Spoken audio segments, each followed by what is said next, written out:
Okay, Alexander, we have got Jen Psaki going up to the podium and telling the press and telling the entire world that the Biden White House has a team that is in regular contact with Facebook.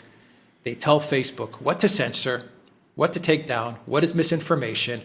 And she came back, and instead of clarifying what the hell she was talking about, she actually said, and by the way, if Facebook censors accounts or posts or people that we tell them to censor, we believe that they should not only be censored from Facebook, but they should be censored from all big tech. This was a stunning admission. We all knew that it took place to a certain extent. Everyone knew it. Snowden revealed these things. WikiLeaks revealed these things.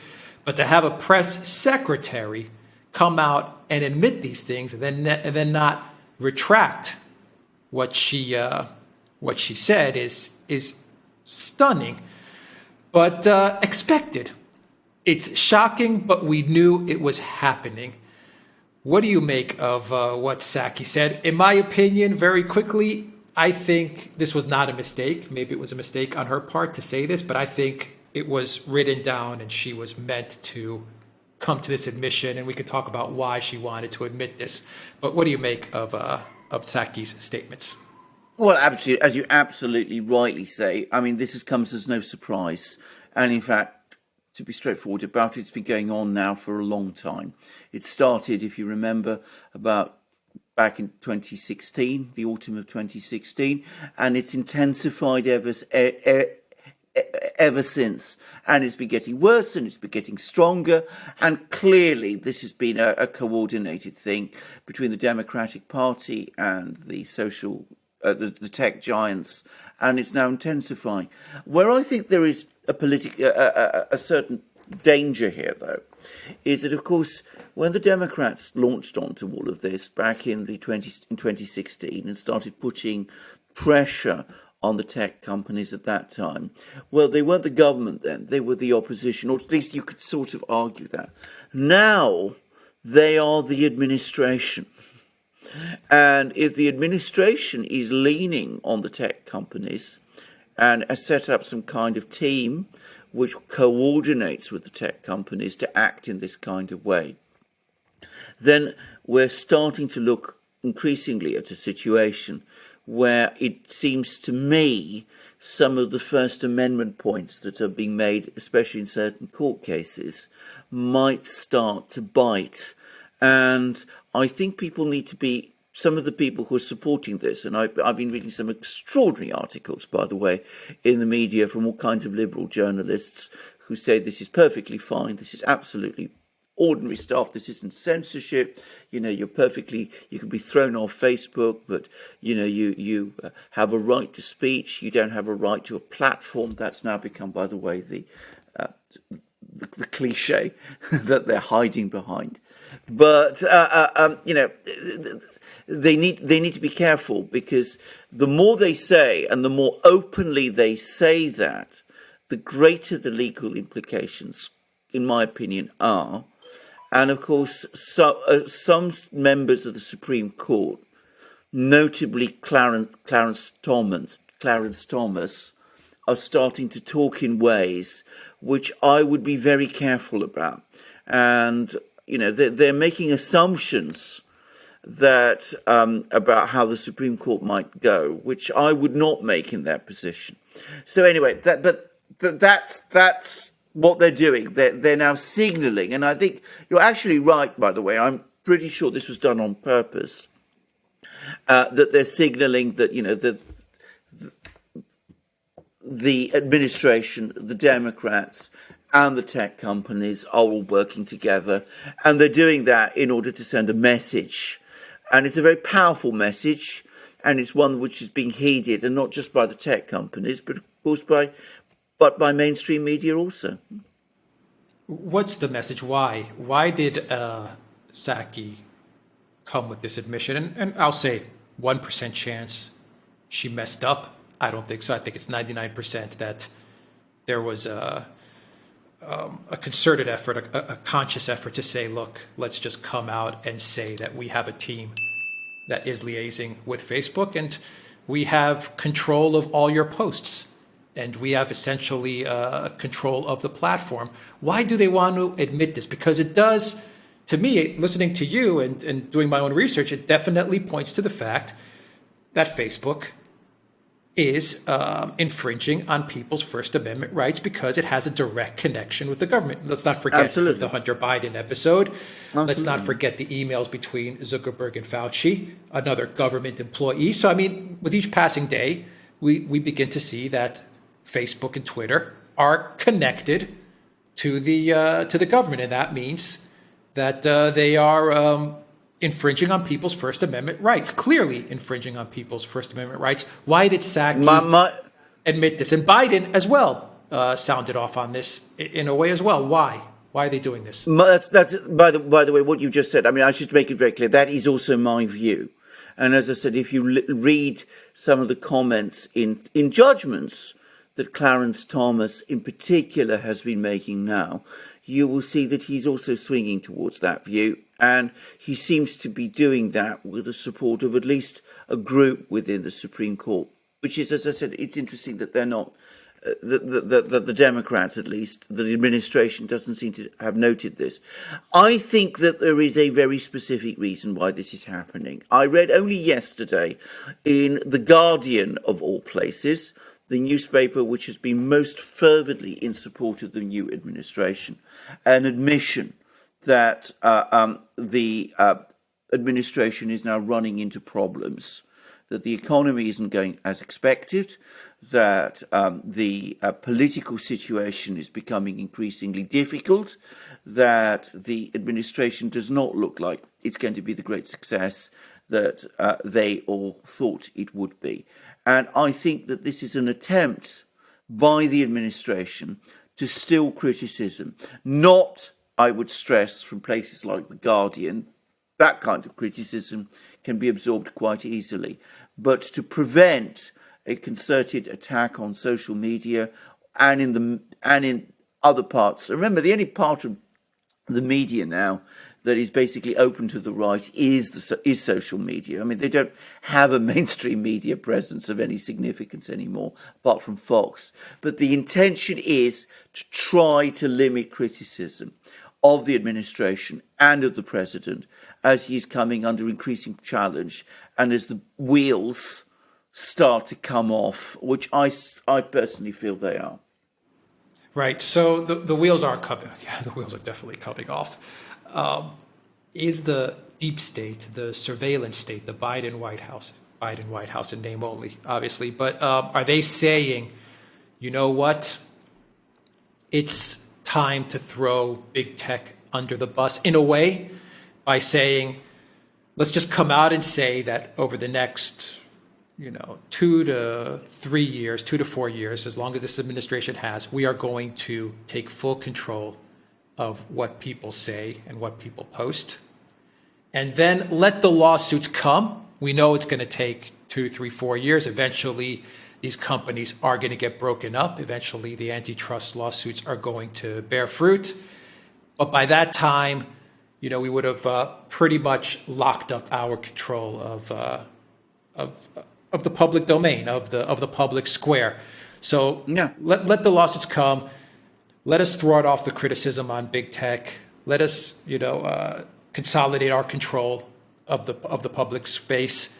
And then let these big tech companies deal with it. 3, 4 years, they'll get broken up. That's fine. But by that point in time, we would have dealt with what we needed to deal with. Maybe have a different mechanism to surveil us, to surveil people. Maybe they'll have an app that tracks you outside. Absolutely. Well, I think that's exactly.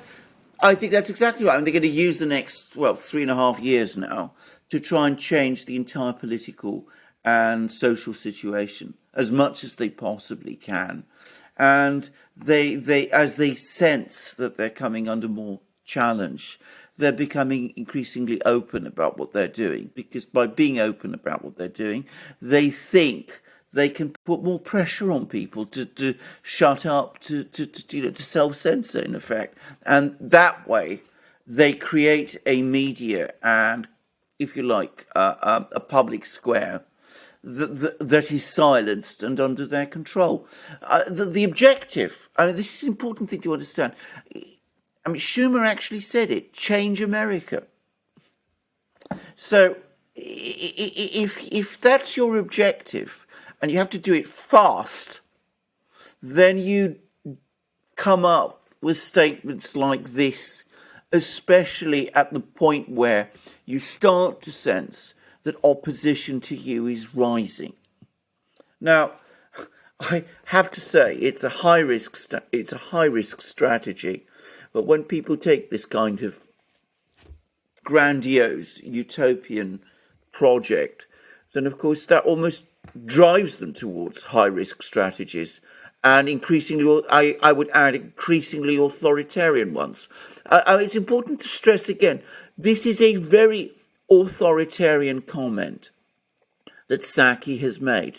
I mean, just imagine what the reaction would have been in previous times if, say, the Lyndon Johnson or the Nixon, or God help us, the George W. Bush, or God help us even more, the Donald Trump administration had come along and said, we've actually got a team of people who are working with the social media companies, to the tech companies, to control and drive off things from social media.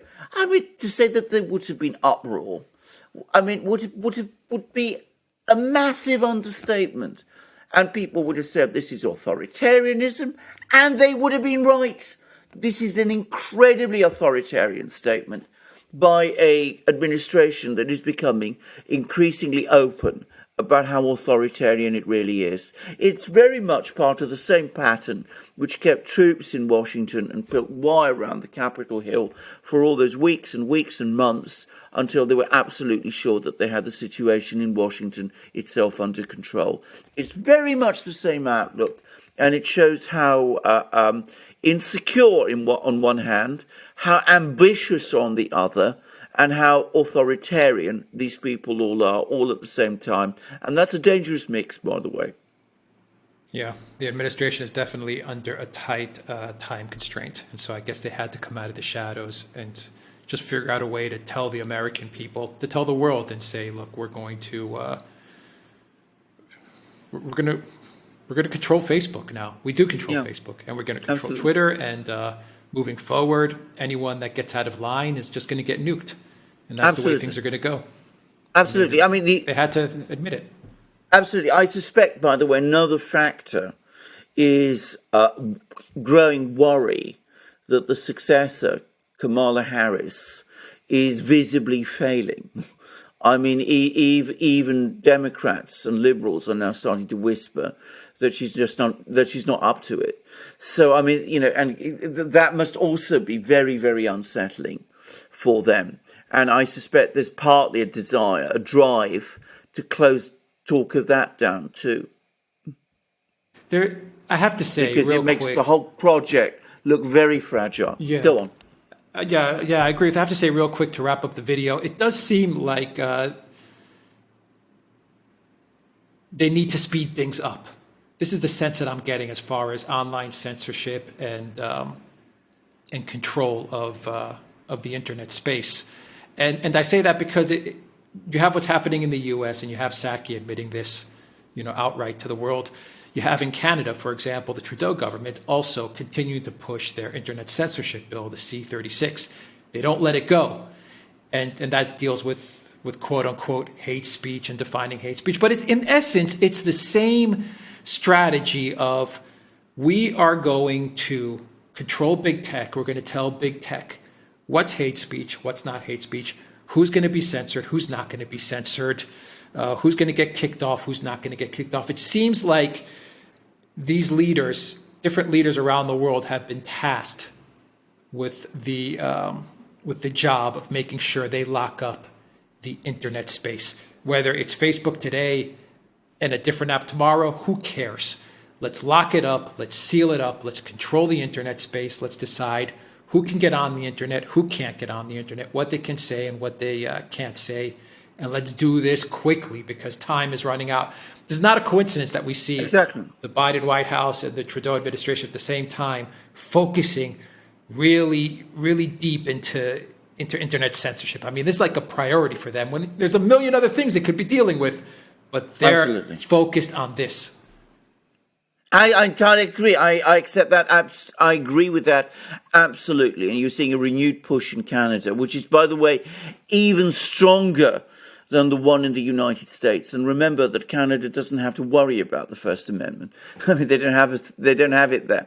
And you're going to see the same thing happen in Europe on an even bigger scale.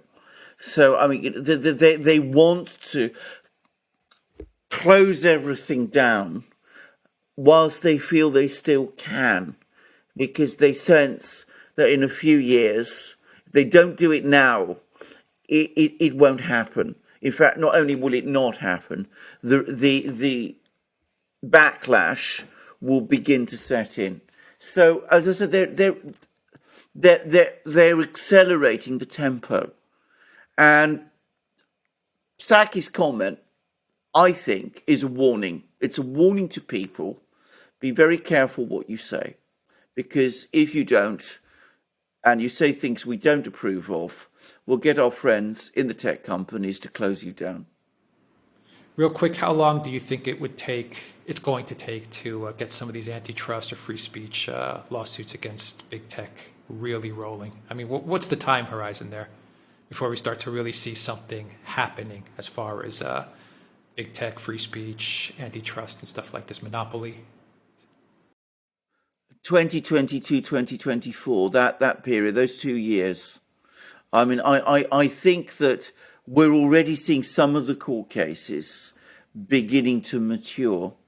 And I think around 2022, they'll start to crystallize in the sense that might start getting court hearings. I mean, substantive court hearings. And then for the appeal process to work its way through 2024, which is it lines up. It lines up with the political calendar. And, you know, I know what I'm saying here. I mean, I've followed court cases in many countries, the US increasingly as well. Yeah, it all lines up. It makes sense. All right. What can we say? We're going to definitely monitor this story because it affects each and every one of us. As well as everybody who watches us and listens to what we say. So obviously it's a big thing. I got to finish my one observation. I mean, after I heard Psaki, I went over to some liberal sites. I'm not going to name them. And I was just astonished to see how completely pro-censorship some people have become. And also comments about, you know, how certain companies are not monopolies. Do they actually know what a monopoly is? I mean, you know, because there's a few places, you know, can carry out searches on the internet where you don't have to go through Google. That means that Google is not a monopoly. I mean, people need to dust out their law books, or if they don't want to dust out their law books, they should just not talk about something they don't really know very much about. Well, the media is also trying to buy them some time as well. I mean, oh, absolutely, of course. Well, I mean, this is the media that I was reading, actually. I mean, you know, there are no monopolies. There's no tech monopolies. There's no First Amendment rights. The First Amendment doesn't apply. These are, you know, left-wing people supposedly who want to restrict the application of the First Amendment, whereas formerly, once upon a time, you know, the left was supposedly pushing to expand the First Amendment. Tells you what they really are all about, actually. Tells you an awful lot about what they really think. Freedom for themselves, but not for everyone else. Well, we all have a sense what's coming in 2024. It's still a ways out, but we have a sense what's coming in 2024. And I think the globalists and the surveillance state, they also know what's coming in 2024. And it's a race against time. They want to seal all this up before 2024. So I agree. They're going to recruit mainstream media. They're going to recruit the Psakis. They're going to get everybody, all hands on deck, to make sure they completely control the narrative before 2024. I entirely agree. I completely agree. All right, guys. Speaking of technology, check us out on Locals and social media. Locals is our community, so check us out on Locals. You can post anything you want there. And there is no censorship. Duran Shop, 10% off all merchandise when you use the code REALNEWS. And great platforms in BitChute, in ODYSEE, Rumble, and free speech video platform SuperU. You'll find all those links down below. Take care.